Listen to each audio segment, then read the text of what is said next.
Good morning and welcome to another show of the Health Zone. I'm Mihal and I'll be with you for the next hour. Check out and like our Facebook page on www.facebook.com/The Health Zone Show.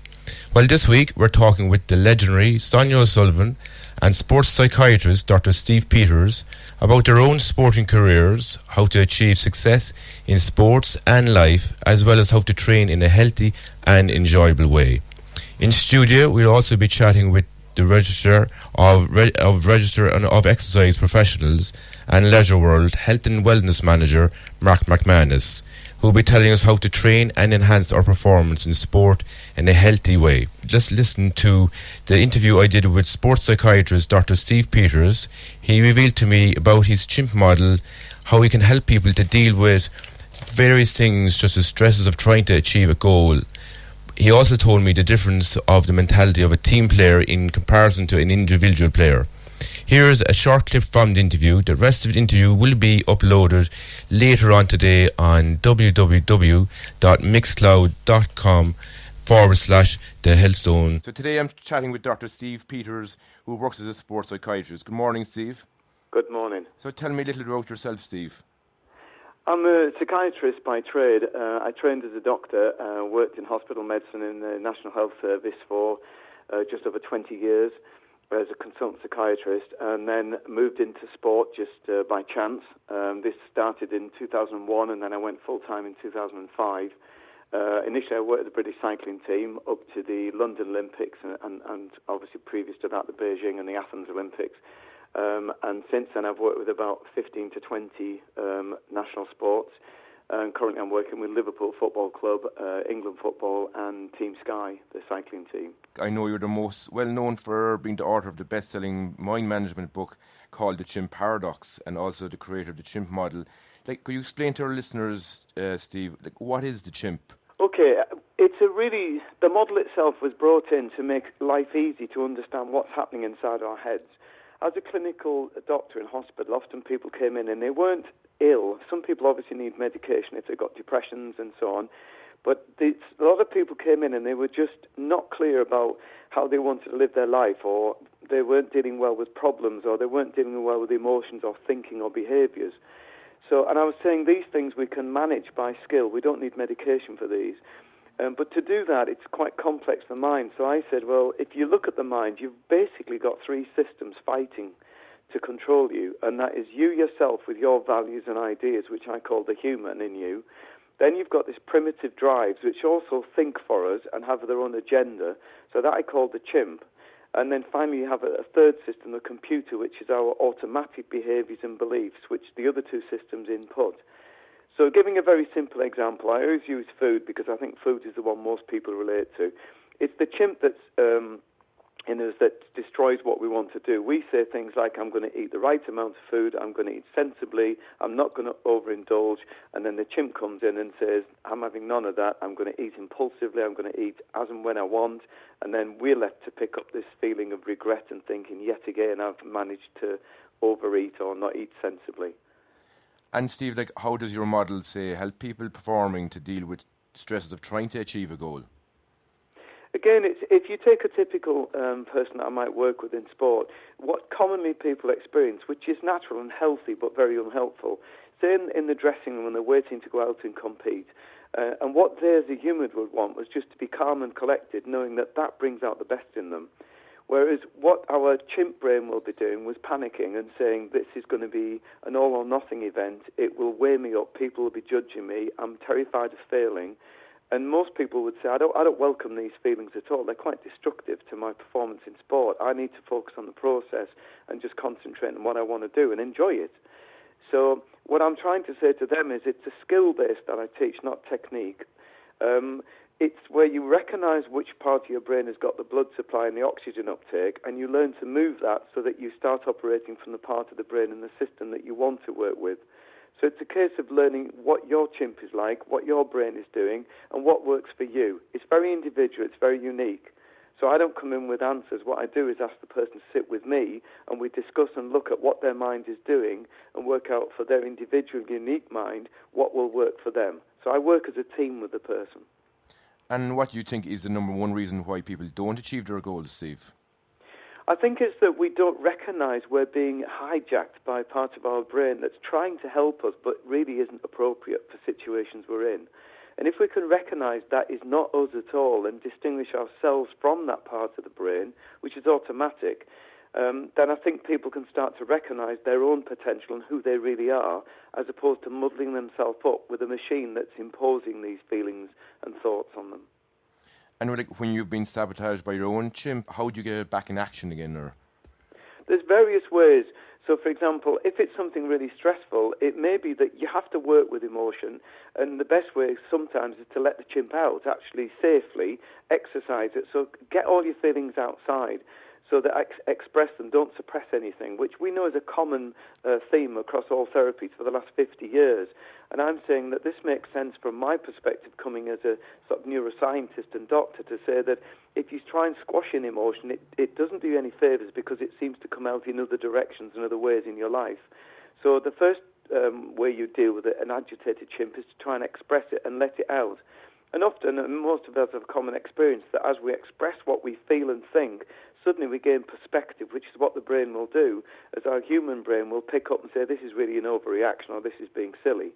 So that's a simple way of just saying, let's deal with it in a constructive way, rather than not have a plan, and then find that we do deal with emotion in a difficult way that actually ends up with us underperforming. And can your method be as successfully applied to business or personal growth as it is to sports? Yes, I mean, I run a non-for-profit company because when I was going to retire after London, a number of the people I worked with who were sports psychologists and psychologists asked me to form a company, and I agreed to do it as a public service. So we work with a number of businesses, corporate work, we work in health, we work with the public on anything they bring to us to help them to get the best out of themselves and other people. And we also work in schools with education, and still, of course, I'm still in sport. So we cover a variety of areas. And of course, what we're saying with the model is, it's learning what's in your head and how to use that that's important. And if you get some insights and understanding into yourself, then it doesn't matter where you apply it, you're more likely, your probability of success is likely to rise. Whether it's business or personal stuff, quality of life goes up. And I know you talk about beliefs and truths, Steve. Are there any beliefs and truths which would be particularly useful to adopt to help a person to live a healthier and happier life? Yeah, I think from my point of view, you have to work your own truths out. Sounds a bit bizarre, but if, for example, one of my truths is life is not fair, which means when it is unfair, then I don't get annoyed or upset. I accept that that is the way life is. Sometimes it does not go the way we want it to, and the answer is I must accept that and then start working forward. It doesn't mean you roll over with everything, but it means you have to accept things don't always work out. So that's a truth for me. And if I implement that, then it's less likely I'll find frustration or anger or upset. Again, there's no guarantees in life. You know, things change, and we shouldn't build ourselves a world on guarantees that are not actually given. People often do that, or they have unrealistic expectations of themselves in particular. So I see a lot of people who beat themselves up.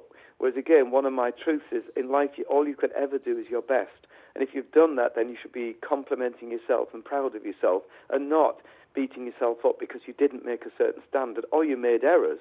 You know, if they're not deliberately intentional, then why would you attack yourself and start being self-deprecating? At the moment, Steve, I have a friend who got back into fitness. He's ran and swim consistently for over 10 weeks. However, he's done nothing for nearly 3 weeks now, and he's finding it very hard to get back into it. Is there a tool or a method which he could use to kind of turn it around again, or? Yeah, I mean, this is a good example where he will sit there, and I guess if I met your friend, he'd be saying to me, I just can't understand it because I really want to do this, so his human is talking, and the chimp is saying no, and it'll make excuses, it'll say, let's run twice as far tomorrow, let's leave it, and it'll do all that it wants to stop you. And what you have to do is recognize this is the chimp imposing its own agenda and will, which is, let's take life easy to the point where it's not actually healthy. And what he has to do is first dissociate himself from that and say, let's set out and say, if I were working with him, what is it you want to achieve? And now let's see how we get the chimp on board. Why is it doing this? And it could be something simple for him, for example, and it's not unique for everyone. He might say, if he's got friends who jog, for example, then he could ring them and say, right, can we meet and do a jog tonight and regularly jog for the next, every other night, say, And his chimp will now get on board and say, I can't let them down. So you're actually using the chimp to get you to go out and meet them, because most of our chimps don't like to let other people down. So there's simple methods he could use where he says, that works for me, and it gets me to commit, because even though I don't want to go now, my chimp's saying no, it won't let my friends down. But again, if that didn't work for him, he has to come back and say, Steve, that's not working. And then we look again and say, let's look at other ideas of how we manage this chimp and how we make it want to go out. And what would be the difference, say, in mentality of a team player and like an individual player, Steve? Again, the rules are quite strict on this, if you think, because when you're an individual, you're basically saying, how do I want to run my world? So therefore, you're in charge, and if I were working with someone to optimize their performance, I'd ask you to set out what it is you want, make sure that we're being realistic, and then we achieve it in the method that suits you best. So I would facilitate that. However, the rules change totally with a team. You're buying into somebody else's world, and that's the team's world. Therefore, you must now adjust to their rules and regulations and methods of working. And if that's something you don't want, it's like taking a job on. You can't take a job and then rewrite the rules as to what you'll do. You either want the job or you don't. So in team play, we have to accept that we must submit to the team rules, the team ethos, the team values. And if we don't do that, that's when you'll get dissent and malfunctioning teams. In regard to a person's ability to achieve, how much can be taught and how much is natural or innate? I think it's a really good point. I think it's a mixture of both, and I think some people have natural abilities, and even their chimps have got natural insights into, because a chimp's not bad, into how to read body language, how to drive them. The chimp works with motivation, whereas the human works with commitment, and they're very different methods and approaches. But I think everyone is unique. Everyone, the good news is, no matter what their genes have given them, everyone can learn emotional skills. So research whichever method you use, and my model, the chimp model, is not for everybody. It's for those who resonate with it and relate to it, can use it. If they can't, then I advocate that they find something they can work with, because the evidence says, whether it's NLP, mindfulness, CBT, all these are really good, and if you like them, then work with it, because the evidence base is that everyone who works will improve their skill base and will get quality of life. So it's just a case of organising yourself, having a plan, being able to implement that plan, and then you should see benefits. What's your opinion in regard to depression being experienced in sports people? I memean, that's a big topic because, again, depression is sort of an umbrella term for clinicians. So we can get severe depression and we can get mild depression, and it can present in very different ways. So again, if somebody were suspicious that they or somebody they knew had depression, I would strongly advocate they get along to see a doctor who can do a formal assessment, because it's not as easy as you think to diagnose at times. But I think with depression in sports people, again, there's different reasons. We call it etiologies, the cause. So some people might be depressed because they're not achieving what they want to achieve, and maybe they're being unrealistic, maybe they're not. Some people might be depressed because they feel that the sport is depriving them of another life. They're committed so much to training and a lifestyle that they maybe don't agree with. So again, when I meet someone who has what appears to be depression in sport, I'd first make sure that it is a true clinical depression and not just a reaction to a situation, which is still valid, but it doesn't need medication. And then we find out the reasons behind it. And there may be multiple reasons, not just one reason. And then what I do is, with that person, we work on a plan of action to address all of the factors that are causing them to feel low in mood.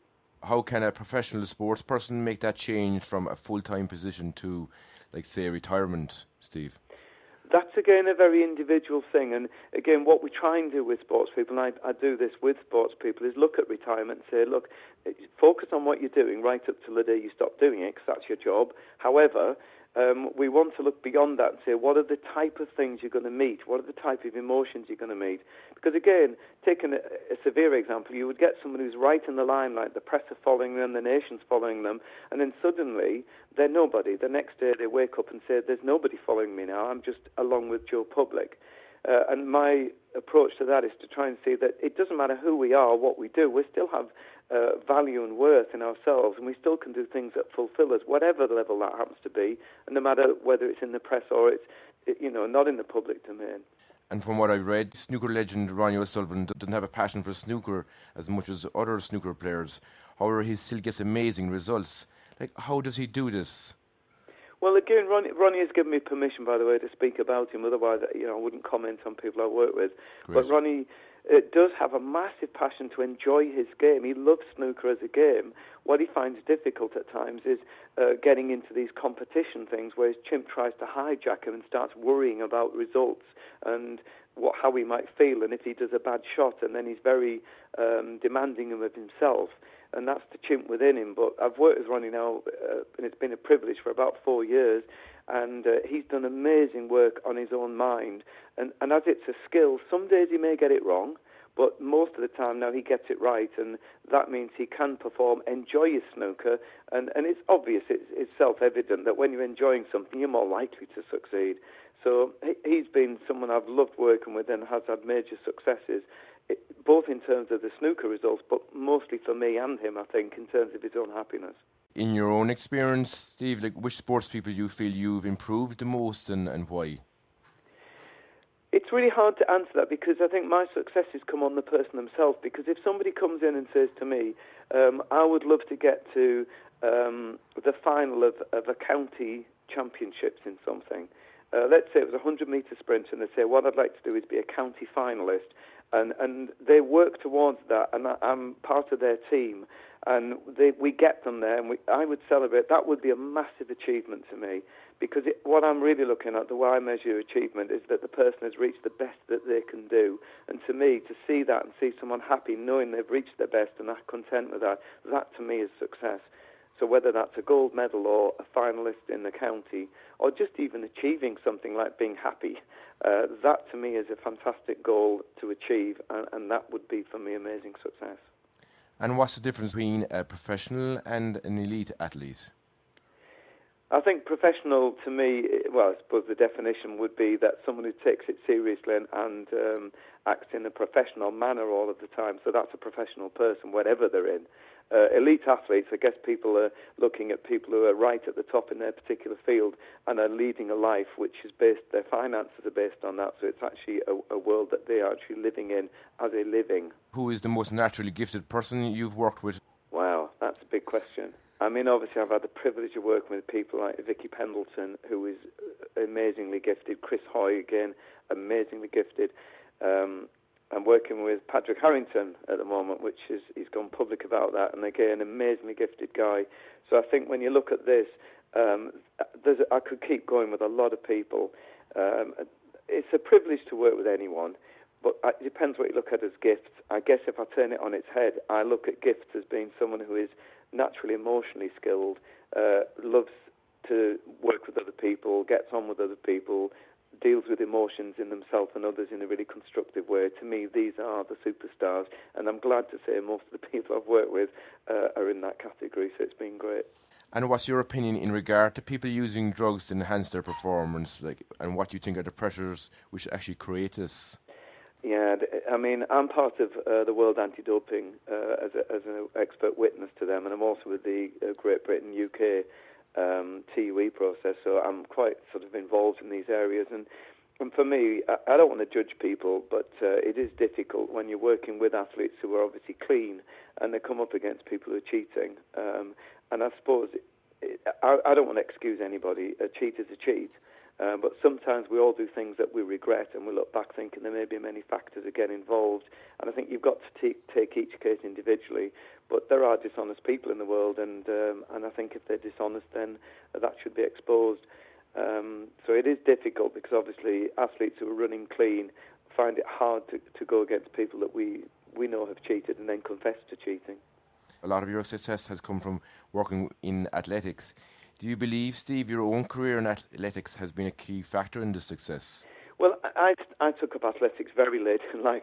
I was just trying to get fit, and at about 40, somebody told me about the Masters track and field, so I took it up, and then for fun, took it seriously and did gym work and running, and obviously I've done well as a Masters athlete. And I think, yes, you're right. I look at myself and I say, this is the way I look at it. I can't go around giving people advice and not taking it. So I've worked on myself, and I'm fairly proud to say that, most of the time when I'll go to track and field events and I'm competing, I will employ techniques where I will manage my own emotions and mind in order to better performance. And I can say that I'm pleased to say that generally that happens. My chimp very rarely hijacks me. And who's the most hard-working athlete person you've worked with? Whoa. so many of them. I mean, again, it's hard because when the public look at elite athletes, like in footballers particularly, often get attacked. And I'll move to that sport for a moment and say, you know, I had the privilege of working with Steven Gerrard, who's now obviously left Liverpool. And, you know, a lot of these lads in the Liverpool squad work so hard, and they take it extremely seriously. And often the criticism comes hard and fast. And when you actually know these people and see what they do on a day-to-day basis, it's hard to sit back and not say, you know, to the people who are commenting on this, you know, please work with facts and see what they actually do. You know, and I think nearly all the sports people, I would say, that I've worked with who are elite have really driven themselves, whatever their disciplines are. They all work extremely hard because none of them want to fail, so they all take it seriously. So it would be hard to pinpoint one person because the general rule is elite athletes work very hard in order to achieve. And mentality is key to being successful in any sport. Like from your own experience, Steve, which sport do you think requires the strongest mentality? That's a difficult one because you look at different aspects of mentality. So, for example, in something like British Taekwondo I work with, UK Taekwondo, with them it's fast and furious. So they've got to have two aspects, particularly an aggressive stance, which means they must be relentless in going for the attack, and they've got to have an enormous amount of focus to react quickly. So these are mental aspects that you look at. Whereas if you look at something like the Tour de France, where people have to be on a bike for 3 weeks running, then you're looking at much more at endurance, determination, endurance, rather than quick responses. So when I look at people, there's an array of emotional skills and mind skills that they can achieve for sport in order to optimize performance. And my job is to listen carefully to that particular individual, learn about the world that they're in and the nuances of that world, and then help them to better themselves as they want to, depending on which bits of the mind they're trying to operate with and what they're trying to do with them. And how do you deal with multiple sports personalities in a group environment? I do teamwork, I will do group work where we all look at things together, particularly for approaches and values and plans for the group and how they're going to interact with each other. But I'm always very, very keen to work with individuals. You know, I guess if you've got a team that's going out with a single purpose in mind, each individual must be in a great place in order to contribute to that team. So I always do come back to the individual and say, let's get you as a person in a really good place.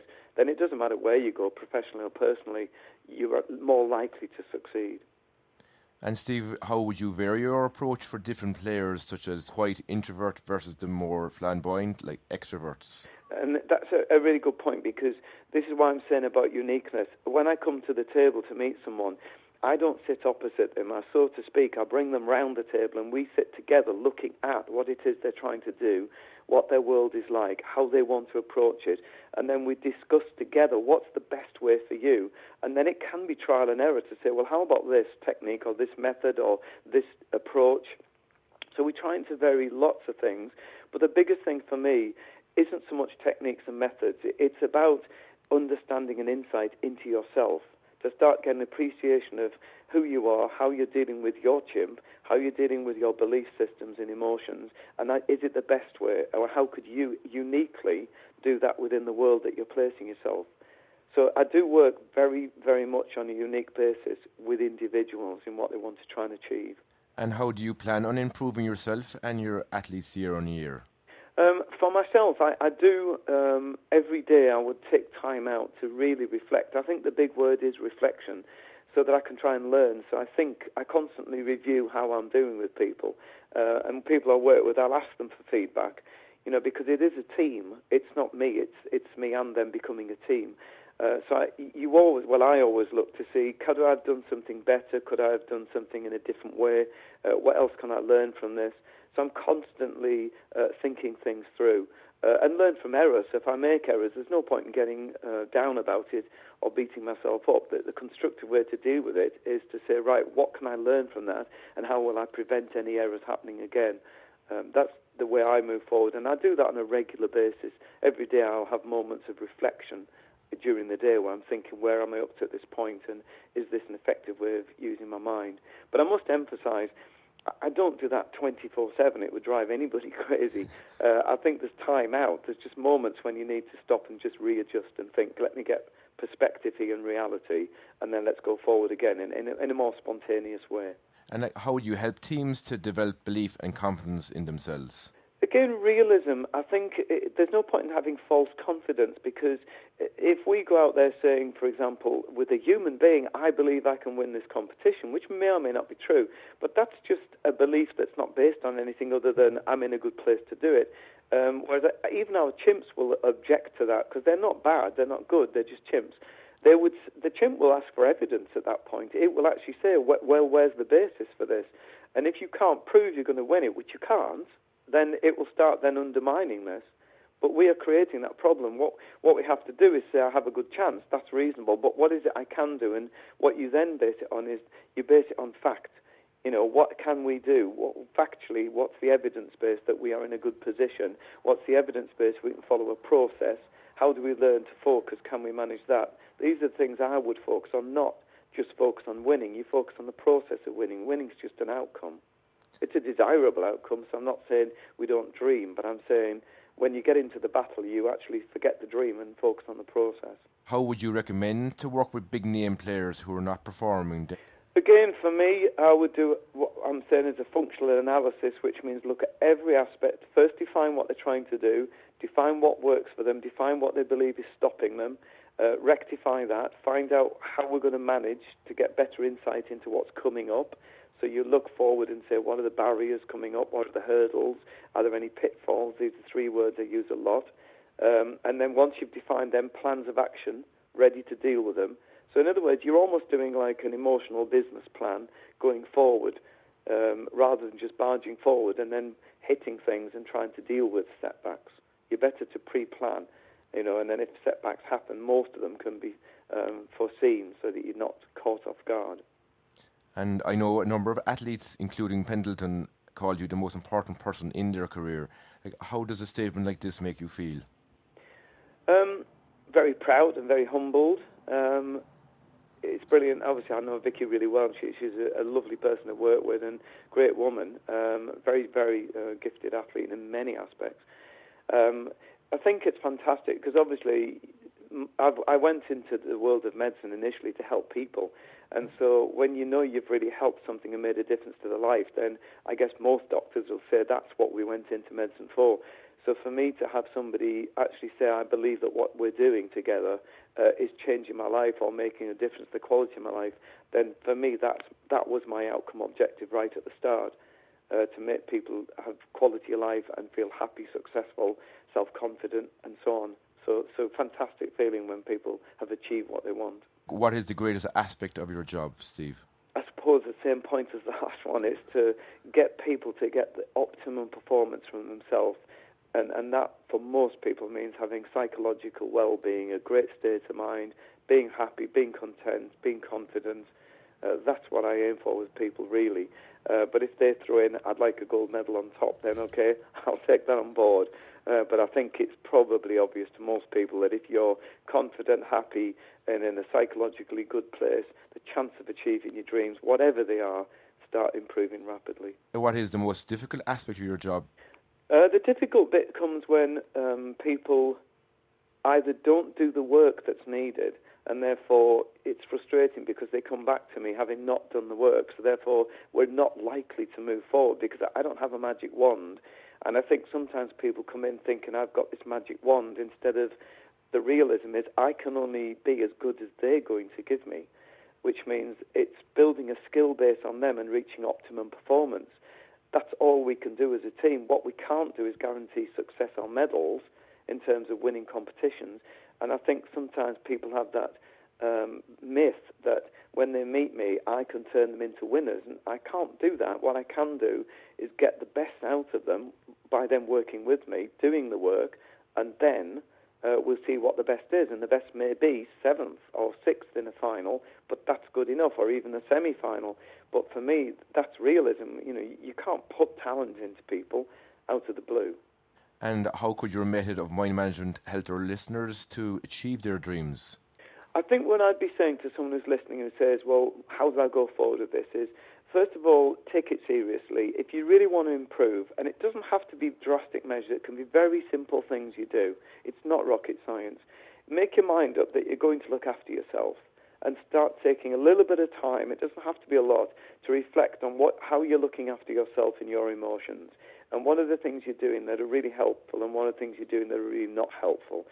So I'd be going down the route of saying, find a model. It doesn't have to be the Chimp model. Find a model or a therapy or a technique that works for you, and then really stick to it and probably get somebody to work with you on it, because whenever we work with someone, it's more likely to work than it is if we try something alone. It's quite difficult doing things alone for most of us. There is some humour and use of imagination in the Chimp paradox. Like, how important is humour and imagination for your work, and how could they be beneficial for people with mind management and attaining success or happiness in their lives? I think in my opinion, I think it's really big. I think that when we have a sense of humour, we learn to laugh at ourselves and laugh at situations. And obviously some situations you can't laugh at. So, I'm not suggesting for a minute that we should just see life as one big joke or it's all fun. But most of the time we can step back and get a sense of humour about situations and laugh. And I think when we do that, we disempower the chimp within us that starts to get very upset and annoyed or whatever. So I think keeping a sense of humour is quite crucial.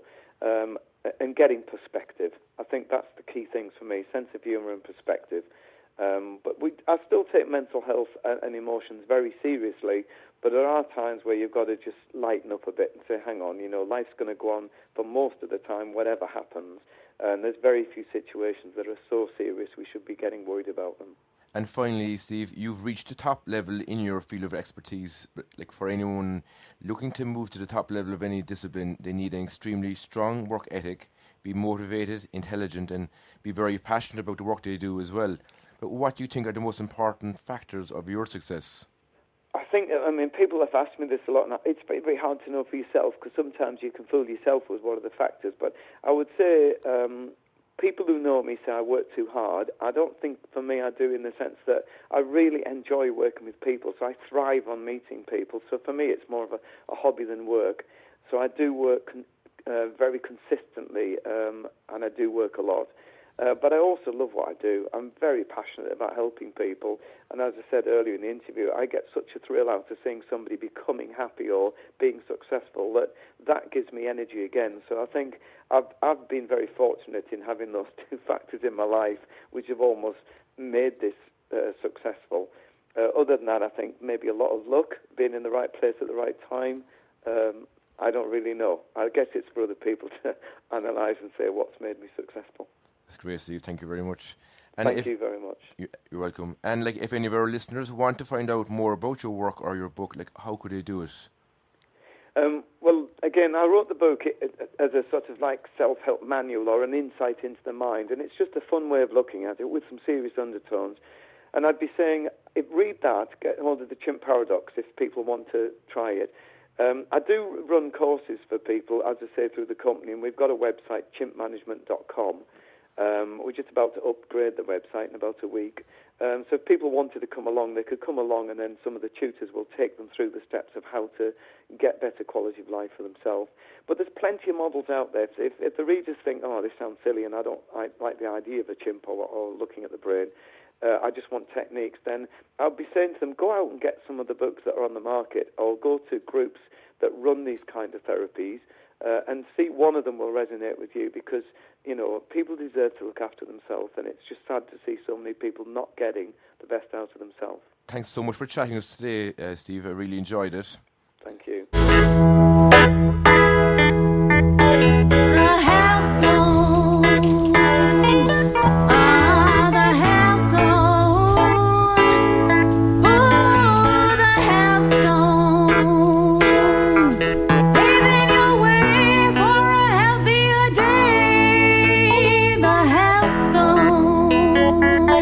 Welcome back to the Health Zone. Check out and like our Facebook page on www.facebook.com/The Health Zone Show. If you would like to listen to the rest of the interview with Dr. Steve Peters, you can listen to it on www.mixcloud.com/The Health Zone. And that will be actually up later on today as well. In studio today, we're talking with the Registrar of Exercise Professionals, the Health and Wellness Manager in Leisure World, and former fitness advisor to the Munster Rugby Senior and Development Squads, Mark McManus. Good morning, Mark. Morning, Michal. How are you doing this morning? I'm great, thanks. That's great. So, Mark, there seems to be more top-class athletes being produced in the rugby field now, more than the soccer field. Why is that? Or my own personal view of that is that if you actually look at it, statistics might not show that soccer has a much larger pool of players probably taking part. So for Irish players to shine through is probably more difficult, especially in years gone by. Lots of players would have been picked up by UK clubs and had an opportunity to play at a high level, and that's much harder now with the UK clubs bringing in players from all over the world. So maybe we don't see as many Irish players playing at the top level as we did in the past, and certainly would give the impression with the high profile of many rugby players that they are performing to a higher level. But having said that, I think that if you look at the makeup of the sports in Ireland, the most popular ones being GAA, rugby, soccer and basketball, you can see that there's competition for athletes and players who are interested in, who are committed to train and try and achieve a high level. And I think professionalism of rugby has helped. It's allowed young people to get taken in at an early stage and given structured and progressive programs to develop them both on skill and physical preparation to a high level. And so I suppose the professionalisation of rugby has certainly helped Irish rugby players develop into top class players who are recognised worldwide. Great, Mark. And what have been the biggest changes you've seen in training practices since you've been involved in sport? Well, I think the biggest change maybe over the last 15 or 20 years in terms of physical preparation in sport certainly has been the advancement and development of both the knowledge of how to develop and prepare players for high level performance, but also there's a much larger pool of experts and coaches who understand how to develop players better out there. So that's certainly been the biggest change, that players now have access to much better information and people who have that experience as well, because a lot of coaches and people involved in physical preparation now have good 10-15 years experience and have refined their knowledge and their skills to develop players better. So I think that's the biggest change, is there's a much greater awareness, knowledge and experience out there to assist players, and then off the back of that you then have much more individualisation and specialisation in programmes for the actual players. So I don't think there's been any new real developments in the way to train. I think it's more the application of the training practices and modes and a better understanding of other aspects of physical development and preparation for sport, and that's everything from lifestyle, psychology and physical preparation and skill development. They all have a part to play, but there's just a much greater understanding and awareness and professionalisation of it, really. And Mark, what do you think are the defining success factors at the top level for both players and managers? That's very complex, and it really does come down to individualisation depending on the type of coach, the sport they're involved in, and same with players. The type of player, their age profile, their category, the level they're playing at. All these factors all influence what's going to be important. There are a few common factors, and I really do think that if you look at successful players, certainly, or athletes, there's common traits there. They're traditionally very well organised. There's always exceptions to the rule, but typically they're very well organised. They're very well focused and driven and motivated themselves. They don't generally have to be motivated externally. They've got this inbuilt intrinsic motivation that makes them want to drive on, and they always seek out and always challenge themselves, the best information, the best advice to push themselves. And a lot of successful athletes have difficulties. They may feel, some athletes handle stress well, others don't. Other athletes train very well physically and others don't, and others are very relaxed on the field, and others find that a difficult aspect. And I suppose the successful players overcome those. The successful players can embrace those, and they work hard at addressing those weaknesses or the challenges they find, and that's the successful trait in a top level player, in that they are focused and they're willing to accept what the challenges they have individually, and more importantly, they understand it. They learn how to address it, and they learn what they need to do themselves to really reduce that impact that challenge that they personally has on them. And it's about individualising in their own personal development, and most importantly, I think, is taking a career view of their performance and not look to the short term and see what can they do in the next 6 months and next year. That they should look ahead to 3 or 4 years down the line, and where do they want to be, and put a structured plan in place, and stay focused and work toward that, and be patient, I suppose, is one of the things, In regards to the resistance training then, Mark, like, what do you believe is the right age or frequency that young people should start doing it? Or it's a difficult one. I mean, the primary, when you talk about resistance training, the first thing people should do is learn how to move properly. And once they learn how to move properly, then you can start to add resistance and load in those movements, and that's where you start to get real physical development, is when you add resistance and load. But quite often we see people adding resistance and load before they can actually move properly or control the movement properly, and that tends to either limit their development or, worst case scenario, actually cause an injury. So the first thing would be to get proper advice and coaching and learn how to move properly, not to be in such a rush to load resistance onto the movement until you can move properly. And what age is the correct age for that? Then it really comes down to the maturity of the athletes. Everyone matures and develops physically at different ages. You can see a 12-year-old who looks more like a 16 or 17-year-old, and you can see a 16 or 17-year-old who looks more like a 12-year-old. So it really comes down to the physical maturity of the athletes. If they're ready to add resistance and load, I think the measure should be that they're physically developed to do that, but more importantly that they're capable of carrying out the movement properly and safely first.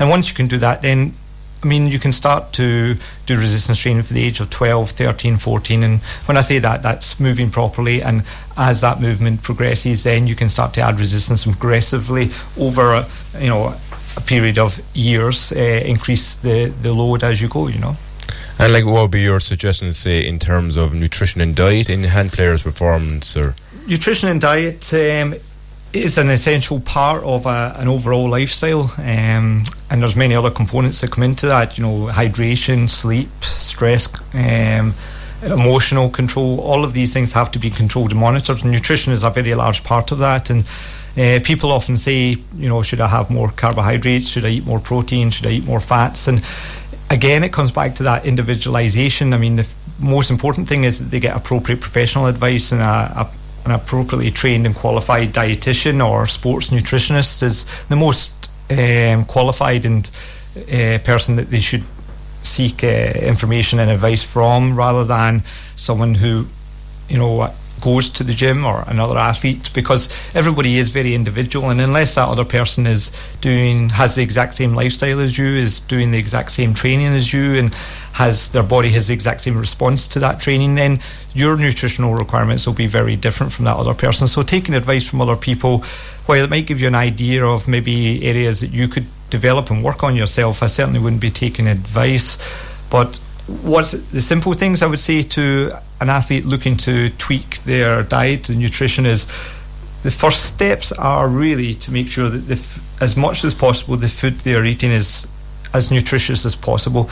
And generally speaking, most people know what is nutritious food and what is not as nutritious, and we're really talking about staying away from the processed, high calorie, low nutrient quality food, and we're looking for that healthier, nutrient dense food, and that's our natural foods, your meats, your veggies, your fruits, etc. So nutritious food is most important, I think, to start with, and get advice from a properly qualified and experienced sports nutritionist or dietitian.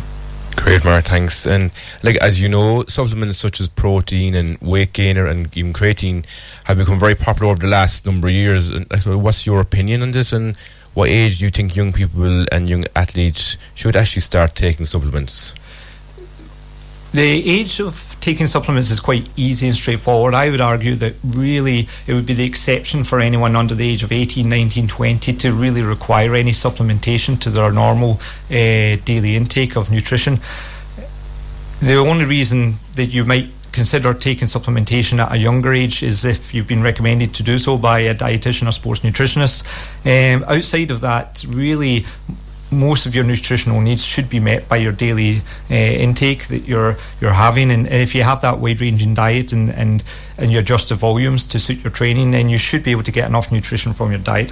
Having said that, I know that there's a lot of marketing out there. I know that there's a lot of kind of pressure sometimes from coaches, other athletes and other people you train with, and you see it every day in the paper and shops, and the temptation is there to try to take that shortcut and think, if I take this supplement, that will fast track me. And the reality is it's just an add-on, and quite often then you could be wasting your money if you're not training hard enough. One of the things I see people doing all the time is they'd be taking supplementation, and when you actually talk to them and ask them what their training is, they're not actually even training at a high enough intensity or regularly enough to actually warrant needing that extra supplementation. So therefore, supplement by definition means in addition to. So supplement is meant to be in addition to your daily nutrition, where you actually need an additional support and help. And really, to require that, you would have to be training at quite a high level, and I mean for good durations, regularly each week, and at quite a high level. So supplementation is something to be added on, and again, it should be taken under guidance from a experienced coach or nutritionist and dietitian. And Mark, like if a player, say, had a mental health issue, what do you think would be the best thing for both the player and the manager to do in that situation? Mental health issues are very complex again, and there's no one answer to it. But if you're talking about a relationship between the coach, athletes, etc., then I think that the most important thing is for the athlete to make the coach aware of that. I'm guessing you mean that the athlete is the one who's maybe feeling the mental health issue. Then the coach is usually somebody that can be confided in, and maybe if the coach is quite command orientated and is not someone that the player feels comfortable approaching, the player should then look to, usually there's someone within the support staff, an assistant coach or a masseur or somebody else working within the coaching structure and support team who they can talk to and explain it, especially if some of the stress and mental health issues are coming from being involved in sport or team. Maybe the player's not being selected and they're feeling a lack of self-confidence as a result, or they're feeling some mental health issues as a result of that.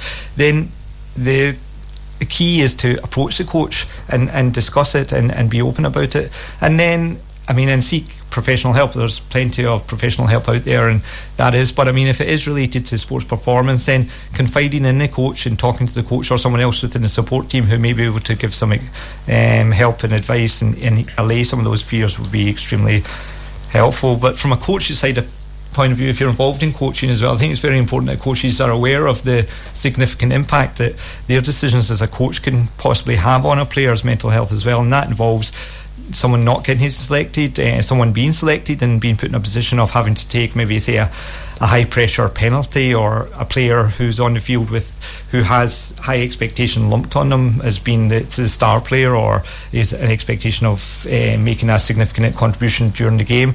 Coaches should have an awareness of that impact that they can have on the mental health of the player, and I suppose seek to check and make sure that the player is comfortable with that and can actually handle it, and make the player aware that if they're not comfortable, that it is okay for them to come to the coach and make the coach aware of those issues.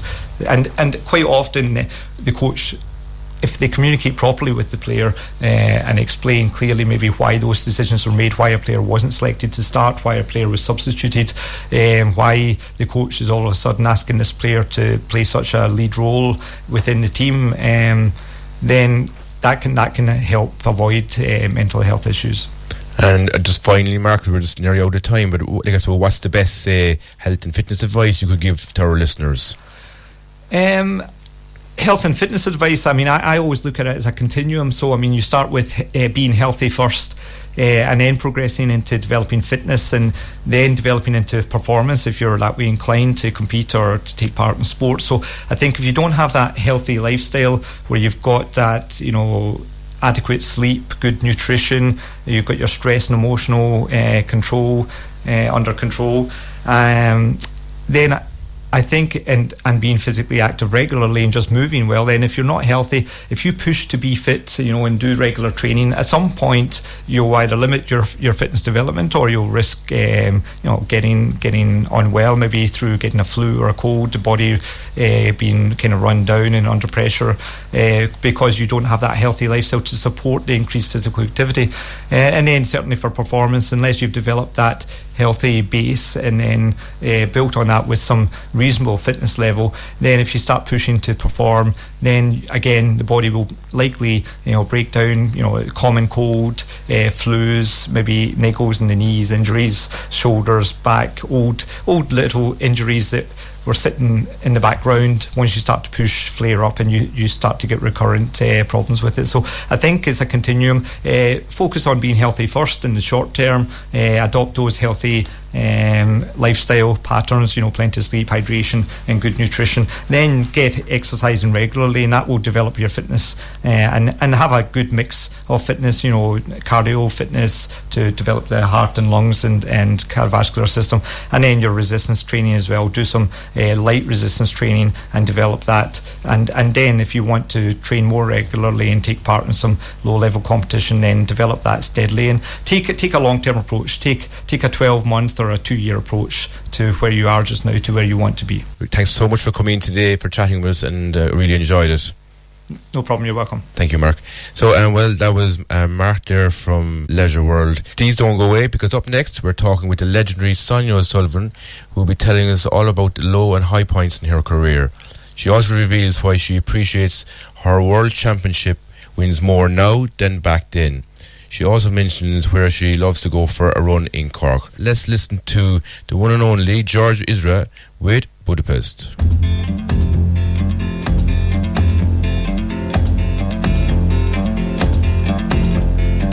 My house in Budapest, my hidden treasure chest, golden grand piano, my beauty focused EOU.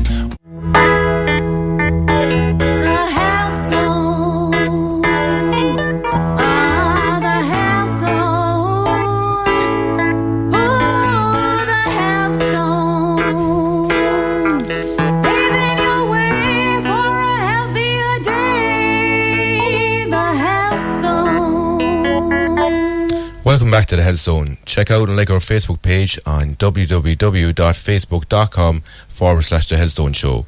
A podcast of this week's show will be uploaded later on today. Last week I was chatting with Sonia O'Sullivan, and here's the clip from the interview. The full interview will be uploaded on our podcast later on www.mixcloud.com/The Health Zone. So today I'm talking with Ireland's most successful distance runner, the legendary Sonia O'Sullivan. Good morning, Sonia. Good morning. How are you? Great. So tell me, Sonia, you're regarded as one of Ireland's most successful sports people. What do you think are the main reasons for your success? Oh gosh, I suppose the main thing really is just enjoying what I do, and working hard would be, I suppose they would be the biggest factors really, and then I suppose having lots of opportunities down through the years to go out there and to be in the right races, and I suppose to be in races where I have a chance of winning. And then I suppose as soon as you get a taste of winning, then you want it even more, so you work even harder, I think, to try and be better. So I suppose it's just all that kind of, I suppose, loving what you do and then being continually motivated to do better. And in every athlete's career, Sonia, there's always low points and there's high points. But so what do you think was your lowest point, and how did you deal with that low point? I suppose I always look back on my career and I see it was a bit of a roller coaster ride really. There was a few ups and downs throughout it, but I suppose the lowest one definitely would have been the Olympics in Atlanta in 1996, and I was the world champion the year before, and then all of a sudden, I was nowhere near able to, I suppose, produce the results that I expected and, that everybody else expected. So it took a little while, to get over that and to kind of realise that, listen, there's nothing you can do about that now. You've just got to put it aside and start all over again. And I think that was, I suppose, the ability to forget about everything that I had done before, and really to just, I suppose, draw a line in the sand and say, okay, this is, if you want to, get back to anywhere near the levels you were before, you've got to start all over again. And I was lucky, really, in a way that I changed coaches at the time, and I kind of approached, I suppose, similar things, but in a different way. And so then things were a little bit different, so I wasn't doing the same things all over again. I wasn't able to compare training sessions to what I used to do before, because everything was new, and so the motivation was different. And I suppose when you see improvement each week, then it gets you a bit excited, and you just want to get out there and to test yourself.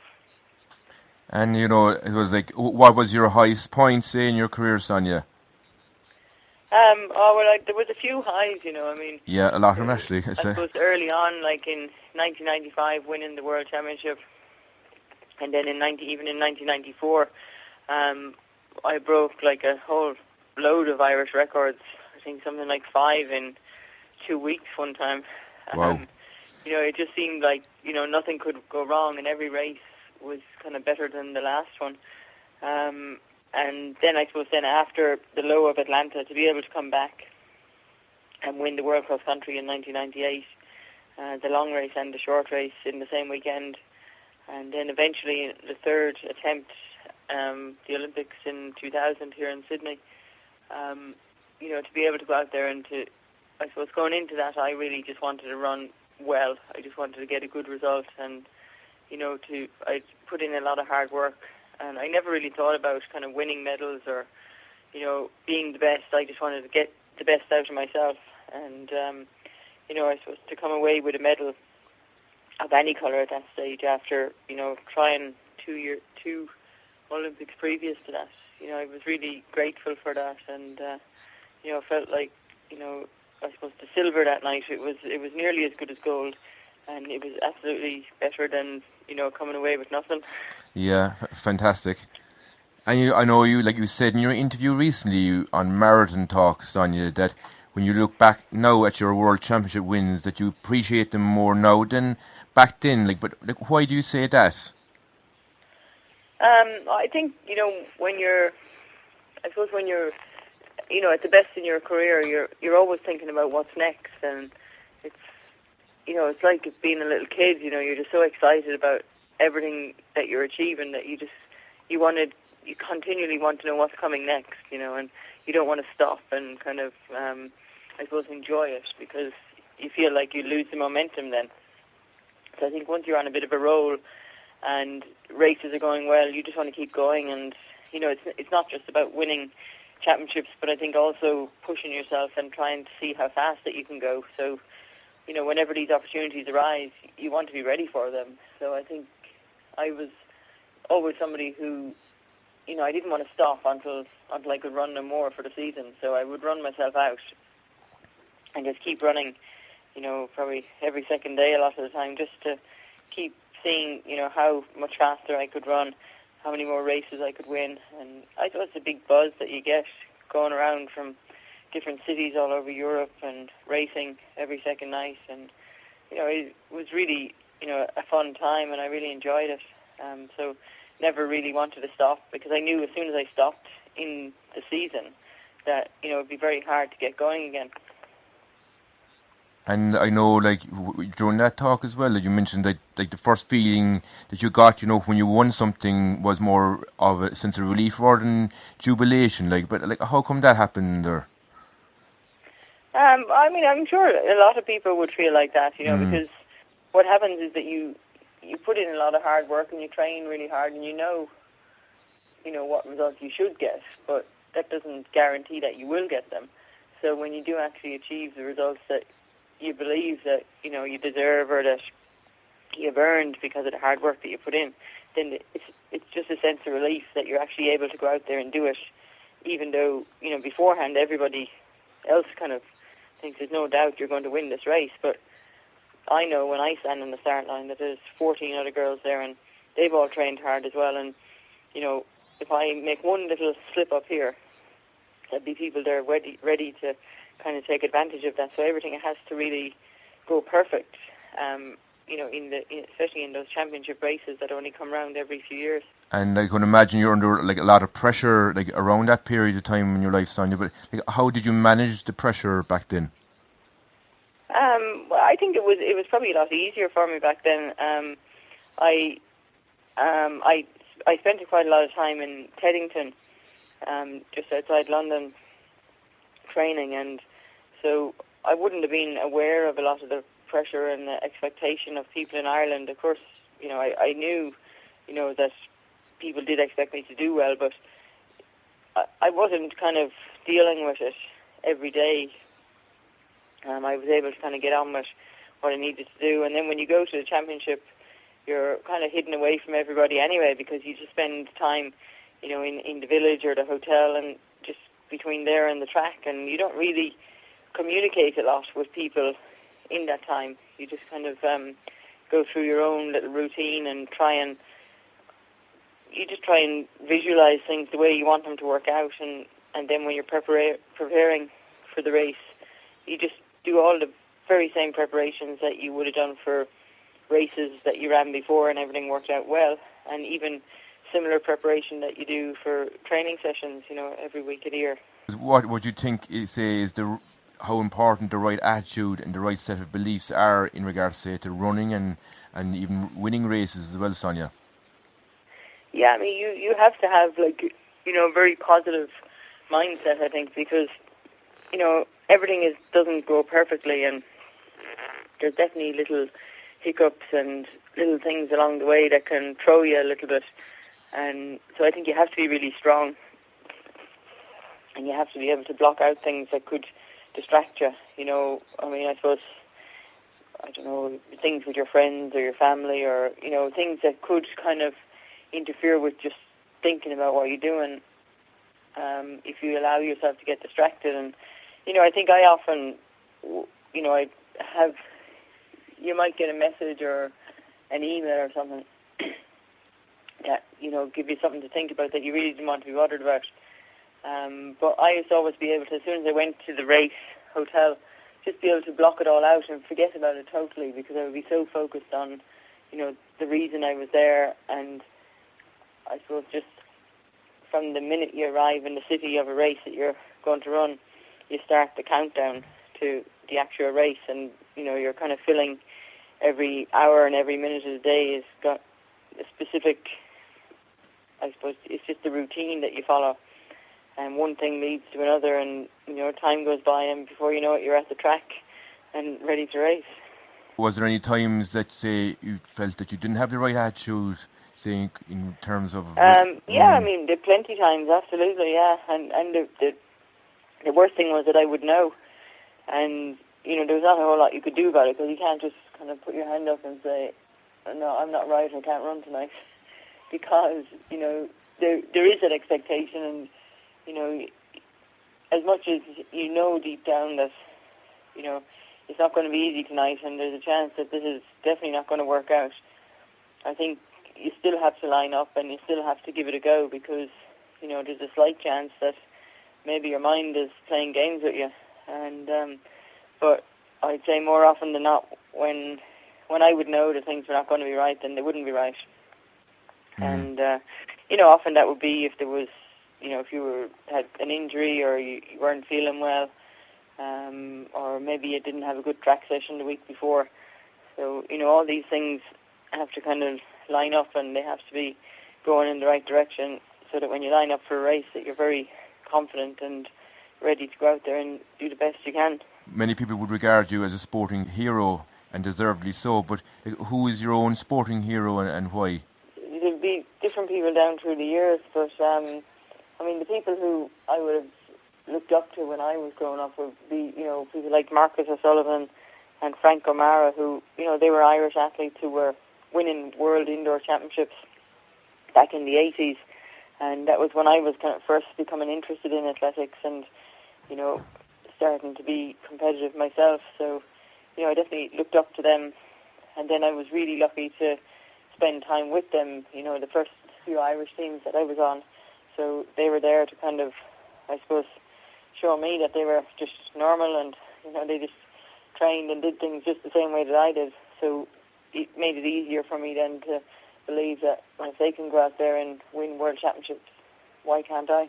Many sports people say who transition from competing to retirement and can find the process extremely difficult. And I suppose, how did you find this process, Sonia, yourself, and did you use any tools to specifically help you to deal with this major change in your own life? No. I mean, I think there's a lot more tools and people around to help people these days and give them guidance, when they do eventually retire. I mean, I think for me, it took quite a few years for me to kind of accept it and to be able to move on, because for such a long time, that's all you know is, training in the morning, training in the evening, and resting in the middle of the day. That all of a sudden, when that is not, the most important thing in your life, but it's still a part of your life, I think to be able to kind of weigh it up and put it in perspective, that, this now is just kind of a small part of your life, and, just because you retired from international athletics and from competing, doesn't mean that you have to retire from, going out and enjoying a run every day. So it took me a good few years to actually enjoy running at the level that I was at, because I was always trying to, I suppose, you're always trying to kind of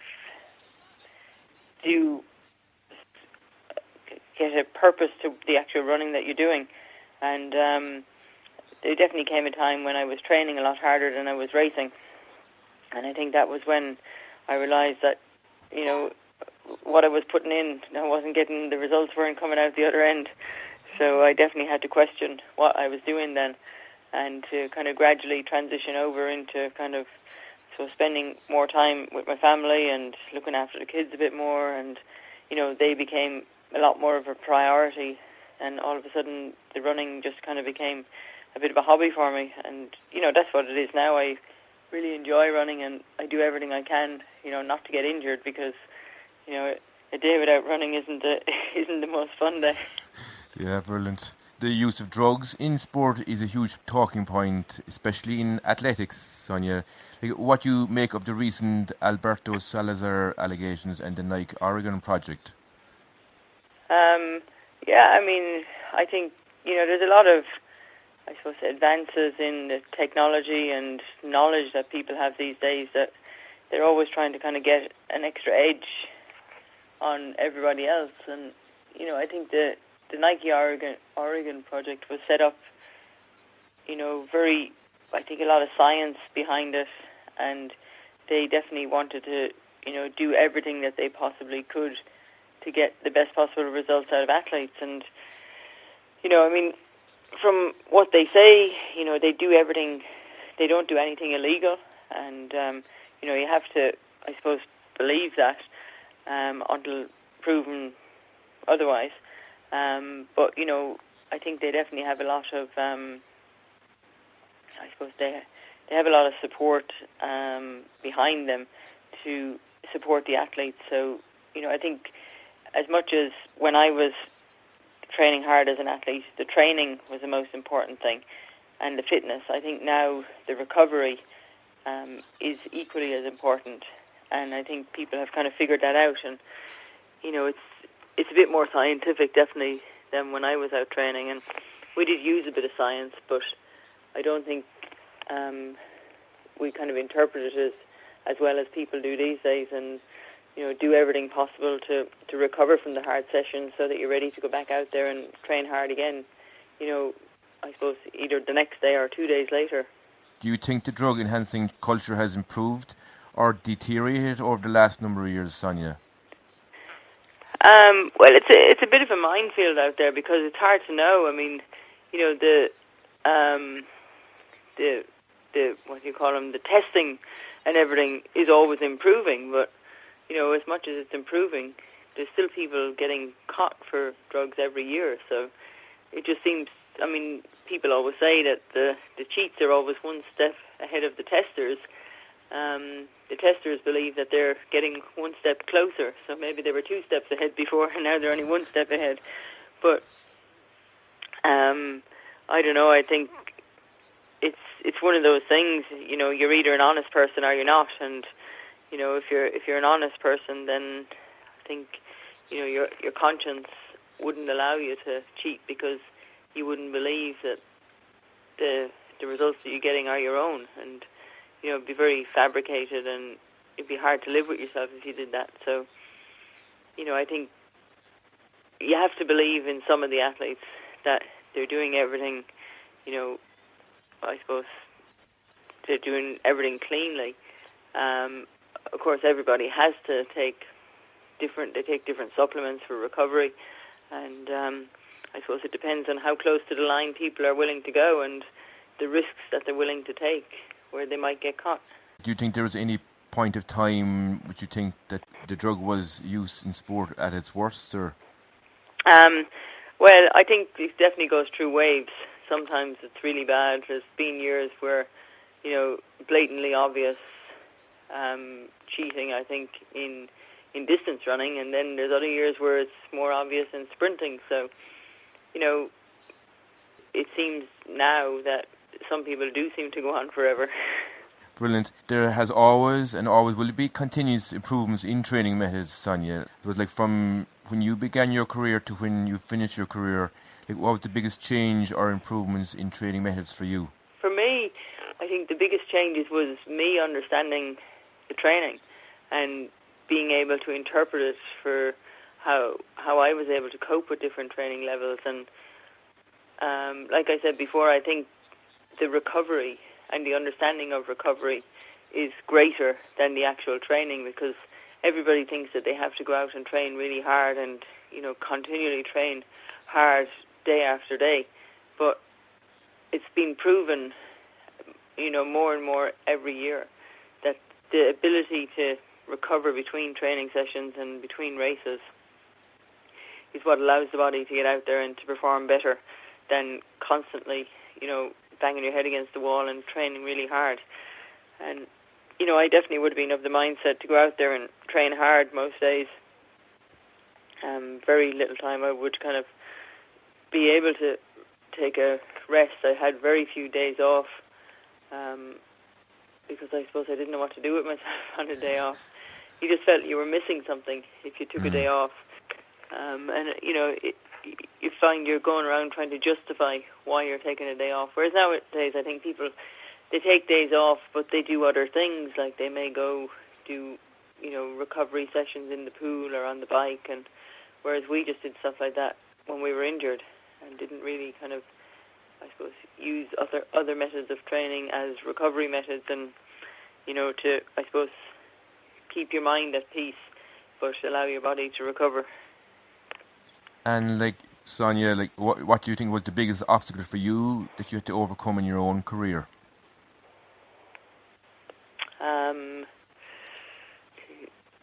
I suppose that, the biggest thing for me would have been kind of listening to my coaches and having total faith in what they were telling me, because I definitely was somebody who I just felt I had to run a lot, and it was very hard for me to kind of hold back and to trust that I didn't need to run as much as I thought I needed to run. What do you think are the reasons for the declining performances in athletes in Western society, Sonia? A lot of stuff is from a very young age. They're eating a lot more processed foods. There's less kids walking to school every day. There's just too many conveniences around the place, and I think just the whole internet era, I think that preoccupies so many people's minds for such a huge amount of time in the day that they're spending a lot more time sitting down than ever before. I don't think there's much manual work going on around the place. I think it's just all the conveniences and all the kind of things that stop people from going out and kind of finding things to do. Instead, they can just do everything from the kitchen table without going anywhere. Sonia, depression in sport is a talking point at the moment, and what are your own viewpoints on that? I suppose the high level, when athletes, they reach such highs in their lives that, when you do have a low, it would be very easy to fall into a depressive kind of state. and I think athletes, I suppose, you have to be able to balance yourself a little bit more, and they do tend to have a lot of highs and lows, and it's to kind of find the balance in the middle, so that when you have a low, that you can pull yourself out of it, and maybe not necessarily up to the highs that but something that will kind of get you going on an even keel and a kind of a steady life balance. And so I think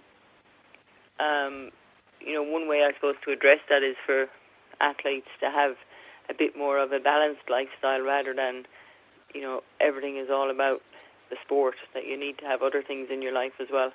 And whether that's athletes who study, students, or whether they have a job or a part-time job, or even if you have a family that you have to look after, then I think it helps you to have a bit more of a balanced lifestyle, so that when you do have those highs and lows, that you can put them into perspective a lot easier than if you don't have anything else in your life.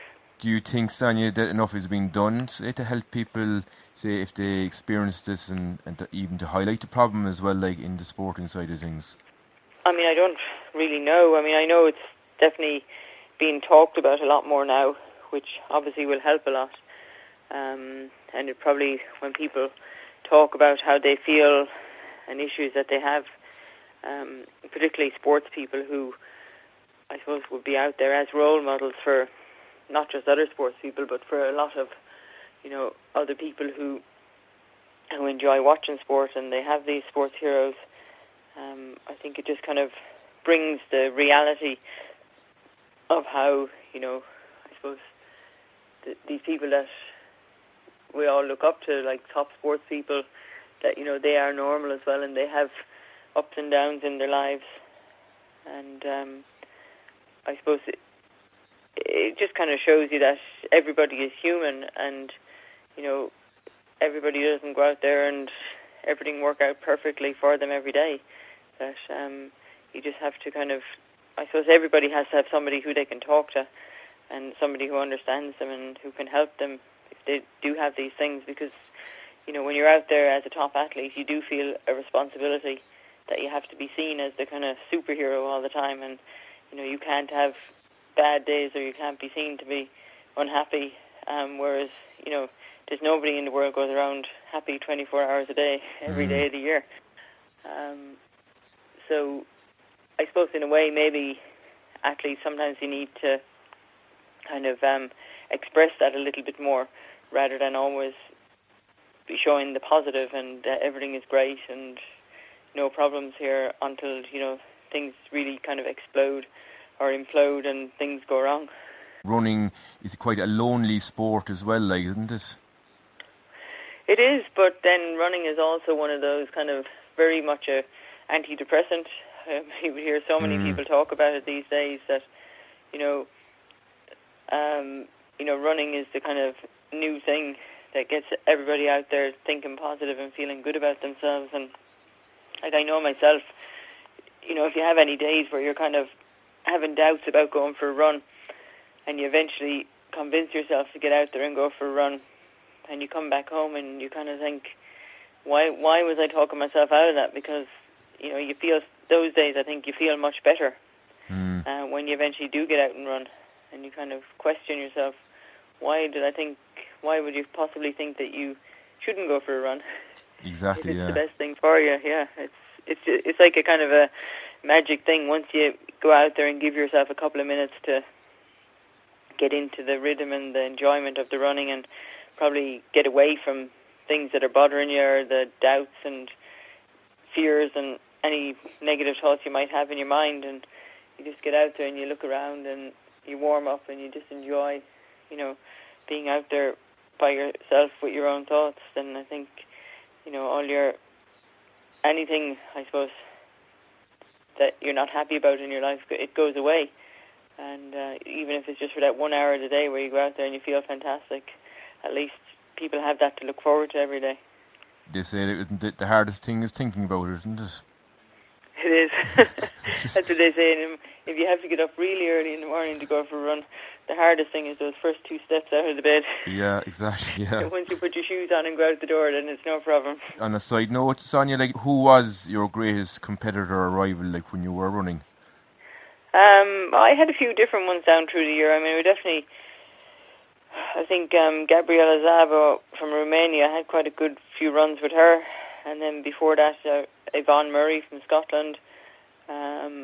I always felt that, when I had to run against people who were really good and tough competitors, that I always ran better, so I would much rather a hard race than an easy race, because the hard races, you just kind of focused a bit more on it, and you made sure that you were ready for it, and that you tried not to make any mistakes and have a real good plan before you went into the race. What advice would you give to, say, young athletes who dream of achieving what you've achieved, Sonia? Yeah, I think the most important thing is that you enjoy what you're doing. And, you say enjoy it, and people say, how can you enjoy it? It's so hard. But it's a different kind of enjoyment. You actually get such a huge satisfaction when you go and do a long run or a hard training session. It might be hard, it might be tough while you're out there doing it, and particularly, if it's cold and wind and wintertime, you just have to think about the good days when the sun is shining and, it's summertime and you're getting ready for track races and you're flying around the place. A lot of the hard work is in the wintertime. It's a lot of the time that nobody knows. That is where the hard work goes on. I mean, I know I used to run a lot of races and people would say to me, you're training really hard. And I'd say, no, not training at all. I'm just running the races. I did the training months ago. And so you really do have to work hard, I think, well in advance of the track season. And you have to be prepared to go out there and to, take it easy between the races so that you're recovered and ready for the next race. Just finally, tell me, Sonia, like, where's your favourite place to go for a run in Cork? In Cork, let me see, it's changed over the years. I think at the moment, I have a few places in Cork I like now, but I really like to go for a run around Fota Island, which Fabulous. Is kind of halfway between Cove and Cork, and it's just a lovely spot, and they've really developed the trails in there over the past few years, and great place to run. Great, Sonia. Thanks so much. Look, thanks very much for taking the call today and chatting with us. Really appreciate it. And you're welcome. No problem. When you're back in Cork again? I'll be back in September. Oh, great. So I'll be back for the unveiling of the statue in Cove. Oh, fantastic. I might pop down there myself as well. Yeah, you might come and see that, but you'll be there for a while anyway. Definitely, afterwards. Yeah. That's brilliant. Thanks a million, Sonia. Okay. Cheers. No problem. Bye now. Bye-bye. Bye-bye. Bye-bye. Thanks, Sonia. Bye. Bye-bye. Welcome back to the Health Zone. Well, that was Sonia O'Sullivan with an interview I did with her there last week. Check out and like our Facebook page on www.facebook.com/The Health Zone Show. The podcast of this week's show will be uploaded to www.mixcloud.com/The Health Zone Show, and the full interview with Sonia there, that's over half an hour long, will be actually on that as well. Unfortunately, that's all we have for this week, folks. Tune in next week for more exciting happenings in the area of mental and physical health. On next week's show, we'll be talking with Noel Sweeney about Body Talk, Bella Hancock about West Cork's first ever yoga festival, and also Charlie Stevens all about yoga. And we'll also be listening to Ringo Tulku Rinpoche telling us all about meditation, Buddhism and Tibetan medicine. Until then, here's the one and only Eye of the Tiger with Survivor.